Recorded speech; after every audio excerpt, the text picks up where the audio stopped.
Service back to pass, quick throw, complete, Yes. Touchdown Oilers. A great route that time, and Jason Moore with a nice catch. And It's Coach Keys Weekly on 88.3 WLFC. Over the middle, intercepted by Chewy. Chewy across the 40. Join Coach Keys and the Oilers on-air team as they take a look back at the week that was, discuss what's happening around the conference, and preview the week ahead. Service throws, and caught late. Jason Moore went off of the front receiver's hands and right into Jason Moore's hands for the touchdown. Now, let's join football head coach Rob Keys and the voice of Oiler football, Tim Montgomery. Hello, everyone, and welcome to another edition of Coach Keys Weekly here on 88.3 WLFC. Tim Montgomery and the head coach of the Oilers, Rob Keys. And Oilers coming off a 49-37 loss at home to Ohio Dominican this past Saturday. And, Coach, let's talk about that. It really was an interesting game. Obviously, losing is bad. Obviously, 5 interceptions is bad. But I thought there was some good things that came out of that game. Yeah, I mean, I'm not real big on moral victories, and this team isn't either. So it's tough to take a lot of positives from any loss, but you know it's really disappointing because of the way we started. You can't go in the whole 28-3 to any football team, let alone a really good team. Well, and that's where I was going to go here. You know, you and I always talk in the pregame interview, and then we kind of talk after the interview a little bit. And there were things that you guys definitely had in mind to do, and I think we even saw signs of some of those things being done successfully, even within the game. But because it got so bad so early, you kind of had to get away from what you guys wanted to do, and that always makes it difficult. Yeah, I mean, we want to be balanced offensively, and defensively we don't want to give up big plays. Well, we gave up big plays to start the game on defense, and it put us out of sorts on offense because we couldn't be balanced. I thought the team did a really good job of cutting the lead from 28-3 to 28-16 by halftime. So the kids felt pretty good at half, even though Ashland was going to receive the ball in the third quarter. I liked the way they held their own, stuck in there, and ended up cutting it to a manageable lead. And all in all, like I said, it was frustrating too because it could have been even closer. We settled for a couple field goals late, and you throw one of those in and make it a touchdown, that leads even tighter. But we talked about it at halftime. All we wanted to do was get it to where we were one possession away from taking the lead. After being down 28-3, that's what we were hoped for, and we had several opportunities where we were down less than a touchdown with the ball and could not take the lead. Well, you kind of alluded to there at the beginning of your comment and it's one of the things that, and it's true in all sports, but I think in football even more so because your offensive and defensive units are technically these separate entities, but they are so interdependent on each other. I mean, we talk about, and we'll talk about with the turnover situation here in a little bit as well, but just the generality of you need one to do what they do, what your game plan is, so that the other can successfully execute what they want to do. And when the one went bad and the other wasn't going great, and then it just kind of spiraled from there. Yeah, and if you look at the week before, I mean, everybody fed off of everyone else. Right. The offense and defense fed off of one another. The kicking game came into play. We were beating Saginaw 13-0, and we ended up getting a big play on the special teams, and we recover a fumble, and they lose a possession, and we score another touchdown. It's 20-3. It's 20-0 at that point in time. So we watched last week how a team working off of each unit it snowballs, and it can be in your favor. And on the flip side, it can snowball the other way too. We saw that happen. Like I said, the offense and defense did not click, and they weren't clicking at the same time. And when you don't score offensively and you give up points defensively, you put yourself in a big time hole. Both sides of the ball, one of those sides of the ball needs to, if you're working both together and they're both clicking, it's what you want to see as a coach. You see it, they're like, wow, that's exactly what we're looking for. But if one side isn't getting it done, defensively we're struggling. They gave up the big plays. Offensively, we need to answer, and we couldn't. And then on the flip side, defensively, we need to stop giving up the big plays and try to help the offense. And neither side helped each other out, especially in that first half. Well, let's start with the defense. Let's talk about the beginning. What was it there? Because certainly about the midpoint of the second quarter, as you alluded to, and really through the third quarter for the most part, the defense found its rhythm, for lack of a better term. What was the difference between that and the start of the game? There was some it was mostly physical errors. It wasn't schematics. It was physical errors. Their guys beating our guys in certain plays, and they took advantage of it. And they hit some big passes that ended up being scoring plays for them. So the scheme didn't change much, but the technique and how they were performing, it changed dramatically. But it goes to show you the margin of error on any play is so minute. One wrong step, 6 inches one direction is going to cost you the play. And that's what happened on a couple of those touchdown passes. Well, let's talk about the other side then. Offensively, not a horrible start per se, certainly not the one you wanted. You talked about settling for the field goals. But talk about the difference there, because running was a challenge early on, but then again, you got to that middle of the second, and you had one scoring drive, that was almost exclusively on the ground. Talk about the differences there as well. Yeah, offensively, it's funny. Offenses, when they get in rhythm and they start just distributing the ball to the different guys, whether it's receiver or running back, and you start to get that flow. We didn't have it. We didn't have it early in the game. We had our first possession. We went down the field, and I believe we didn't score. We kicked a field goal. I couldn't remember if it was the second possession or not. But, it just didn't feel like we were in sync. We were behind the chains way too much. I think they were 14 opportunities. We were 2nd and 10. Right. So when you're 2nd and 10 14 times, it puts so much pressure on that down. You need to get 6-7 yards to have a manageable third down. And I believe there were 8 or 9 times we were 3rd and 7 or more. So, we were not getting it done on third down, and it was really because of first down. First down was not good for us this week. Well, let's talk a little bit about Reese Jervis, and we sung his accolades, rightly so, after week 1. And there's actually, when you look at his stat line right up until one spot, it's really good. 34-59. We'll talk about how you didn't want to throw the ball 59 times, and not many coaches do. 392 yards, 3 touchdowns. 2 sacks is not great, but that 5 interceptions. But as you and I were talking about off air here, so to speak, some of that is circumstance, and some of it is execution, and some of it's the other team plays really well. Yeah, the big stat with Reese, and we talk about it all the time, it's the one win-loss column. And you could chalk up his stat of that game as a starting quarterback, as a loss. And he's 1-1 this season as a starting QB. And that's the stat that he needs to make sure is right. Even as bad as he played, he had the opportunity to get that win, and he didn't do it. Hopefully he'll learn from some of those mistakes he made. But, out of the 5 picks, the last pick was a Hail Mary. We threw it up.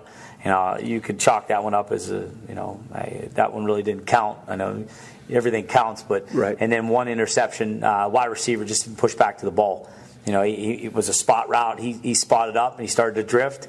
And rather than coming forward to the ball, he drifted backwards, and defensive back, stepped in front and intercepted. But the other 3 balls, a better decision could have been made. But you can't second guess what they see and how the game's played. Interceptions happen, but at the same time, he knows and the whole offense knows that their number one job is to protect the football. We talk about it all the time. The only person we're going to give the ball to is the official, and that's after the play or after a touchdown, and that's what it has to be. Statistically, I talked about it at length to this team. We've been here going on season 6, and we're over 90+% winning percentage if we win the turnover battle. We're about 500 or slightly over when it's even, and we're about 200 winning percentage when we lose a turnover battle. So it's not a mystery on what it takes to win. You need to get the ball. You need to protect the ball. And we did not protect the ball at all. You cannot give the ball away 5 times and expect to beat anybody. Absolutely. The other side of the turnover battle, and I think that's part of what was disappointing, especially that one exchange, is you actually got a couple turnovers, right? But I'll give credit too. At the same time, you get the interception in the zone. Your defense was backed up. Your defense comes up with a big play, gets the interception, and then turn around and give it right back. But even then, your team battled back some more. Yeah, that was a big turning point in the game. I thought it was the big momentum change that was really going to put us in position to get a win. Where we really probably shouldn't have got a win, being down 28-3. Aaron Ivory, we were talking about, hey, we just need to hold him to a field goal. And AI ends up intercepting the ball in the end zone. Incredible play. And you put us in position, and we have the ball, and we get a big drive there. We could take the lead. And after that, if we would have got the lead at any time, I think it would have been very difficult for Ohio Dominican to come back and play, because I thought the defense did. They played really well in that second half. They settled in, and they made plays. And I can't say enough about Aaron Ivory. Here's a kid that started on offense last week. We had some issues in a receiver spot. And Arion Kozak was a little banged up, and AI went over and played wide out. I think he had 5 or 6 catches, made some really big-time plays, blocked, and played 80-some snaps on offense. And then this week, Francis Cutchamber, our starting safety, went down, and Aaron went back over and started on defense. Practiced 3 days, Tuesday, Wednesday, Thursday on defense, and ended up forcing 3 takeaways. He had 2 interceptions and forced a fumble we didn't get, but he created 2 turnovers and the possibility for a 3rd one. So that's an amazing thing for a college football player to do that.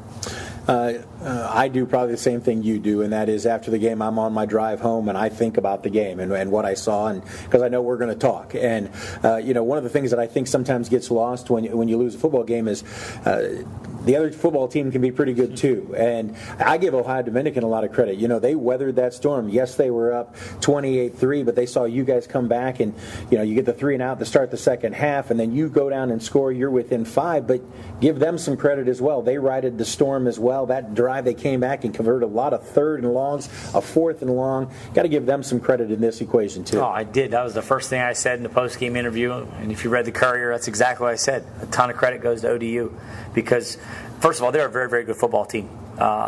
They have been that for the last 5 years. They've been very consistent. They've won a ton of football games. They know how to win.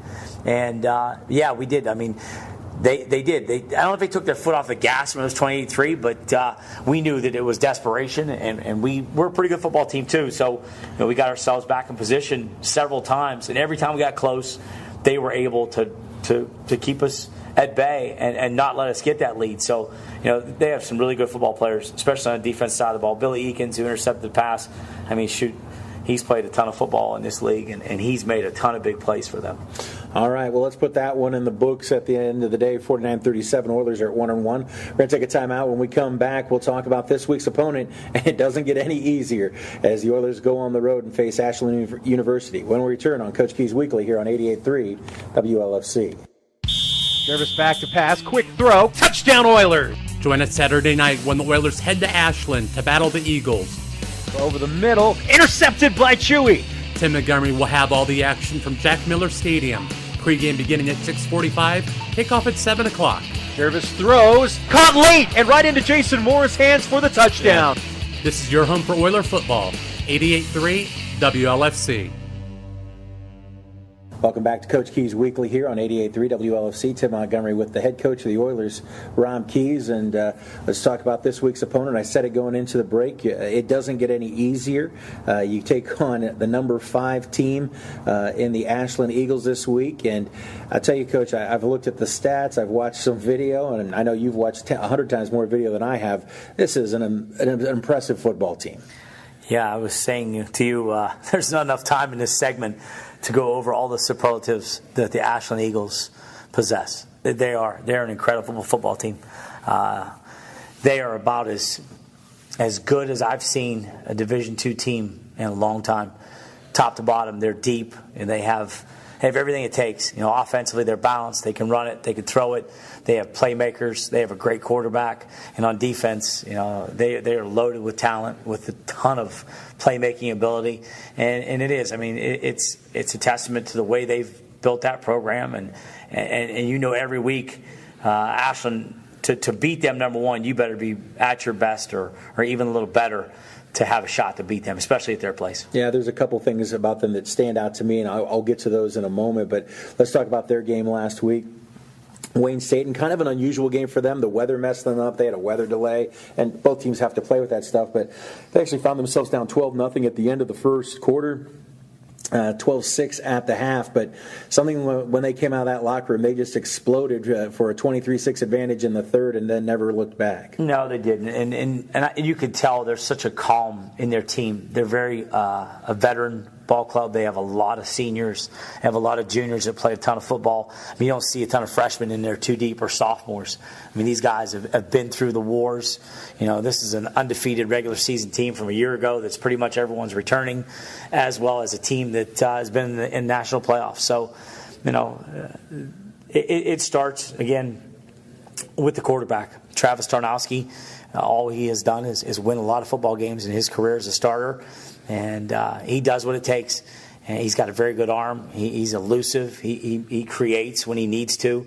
And then they have, Vance Settlemeyer, who's one of the best running backs in our league, and he didn't play a whole lot against Wayne State, and they bring these other two kids in, and the Sims kid is electrifying. I mean, that kid has fast feet, got really good hips, and he can score at any time. And then at tight end, you have the GLIAC version of the Gronk at 6'6", 275, 280 pounds, who is a mismatch nightmare when it comes to trying to cover him, and he's exceptional blocking too, because he's so powerful. But all that being said, their strength is their offensive line. They're veterans, and they are very good football players. They're excellent at the point of attack, and they're going to run power 25, 30 times a game. And yeah, you could stop them the first 5 or 6 times because it's fresh, but those guys, when they're running their 35th or 36th power, it looks like they were running their first one. And that's what's most impressive about their offense. Well, the thing that jumped out at me, there's two things that when I think of Ashland, this is what I think of, and that is balance, which you kind of alluded to there. And then the second thing that jumps out to me about them is that it's not fancy. It's very vanilla in a lot of ways. They don't. There's not a lot of trickery. There's not a lot of shuffling the hat, so to speak. But they pretty much what they're going to do, and they just come out and execute it to excellence. As kind of you point out. Yeah, they do, and that's the offense side of the ball, and then good championship teams like Ashland wins with defense too, and it starts with their linebackers. I mean, their 3 inside linebackers are all seniors, and they're like clones. They look alike, they play alike, they're very physical, and that's the whole thing. I mean, not just the offense, not just the defense. They impose their will on opponents, and it's the physical nature that they bring to a game that's tough to match. And if you don't match it, you end up losing at some point in time in that game. And that's one thing we're going to have to do. We're going to have to be as physical as they are from start to finish. It can't be in spurts. It's got to be throughout.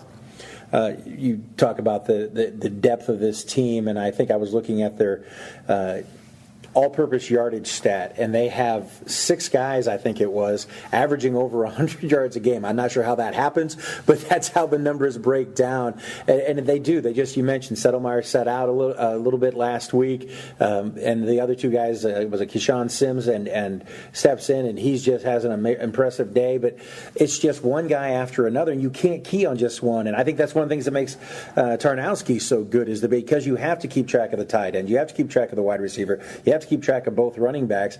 It just allows him to use whatever you leave open, so to speak.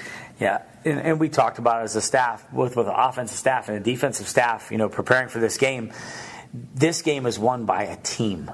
You have to play. Your 11 guys on each side of the ball have to play at their best, and they need to do their job specifically and detailed. You can't deviate. You make a little mistake on a defensive fit and you're in the wrong gap, it'll be exposed. If you're on offense and you don't step the right way, you're not blocking the guy in the right technique, they end up making plays. So we got to do this as a whole.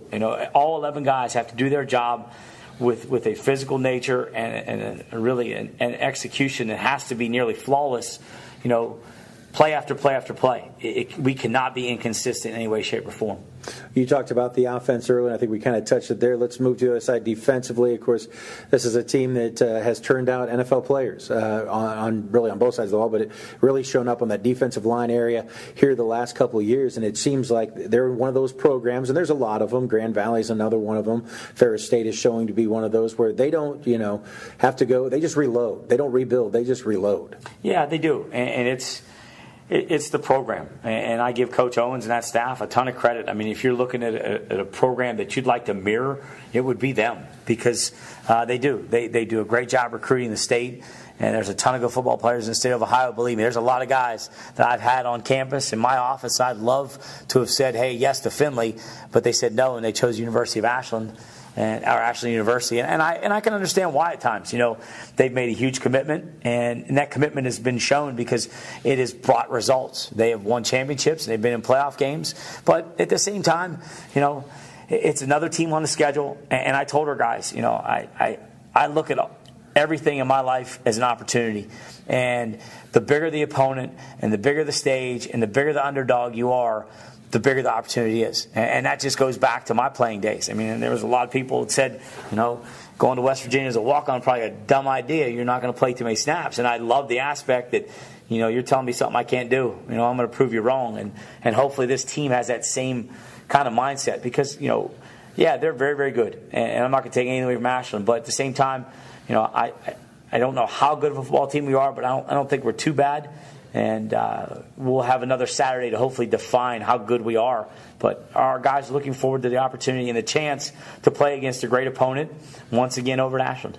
Well, you took the words right out of my mouth. I was going to say, these kind of games, historically, your teams have really stepped up and played some of their best football. The times where they've had these opportunities, they tend to show themselves very well. Yeah, we have. But, with this team, too, a lot of these guys weren't around for some of those big wins.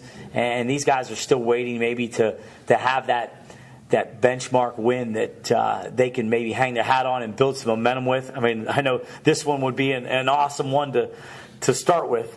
So it is. It's going to be a great night. Like I said, huge opportunity for us. And our guys have to understand, it's what we do, throughout the week preparation, Tuesday through Friday, and how we perform on Saturday. Because I think if our guys are performing to the level of their ability on a consistent basis, we should be able to give people some problems too. But I look at the game last year. I mean, Ashland's pretty much the same football team we played last year, and we had that game where, like I said, we were within a score. Midway, actually, it was towards the end of the third quarter, so we're within a score, heading into the fourth quarter, and we have a long play.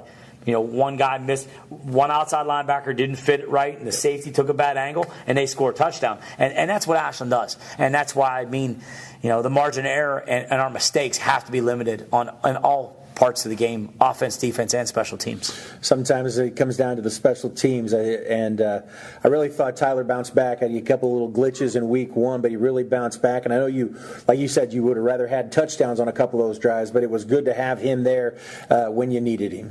Yeah, he made a 180 from game one to game two. Missed an extra point, missed a field goal, kicked off okay. He kicked off phenomenal. He forced fair catches. He was 3 for 3 in field goals. He was 4 for 4 in extra points. We did a decent job punting the ball. We only punted twice, but Patrick did a good job of getting him inside the 10 the one time. But special teams, I thought there was a great improvement from week one to week two in our special teams. Guys were consistent in kickoff coverage. Everybody was where they needed to be. There was no huge plays made by either team, but the consistency was definitely there this week. And, we have to be sound in the kicking game. That's one thing you definitely can't do. You give up a big play to Ashland in the kicking game, you're asking for even a bigger hole to dig out of. Well, I'm going to load it up here for you, Coach, and you can go ahead and knock it out of the park. Let's talk about it. Keys to a win. Well, I think we need to match their physical play. And that's going to be difficult because, matching a physical play is easy, like I said, for a quarter or maybe a couple plays or a series. We have to match our physical play from start to finish. We have to be as physical or more physical than them from the beginning of the game all the way to the end, or we don't have a chance. You could take all those other things and throw it out the window because they're going to be physical. I know that. The turnovers have to be limited.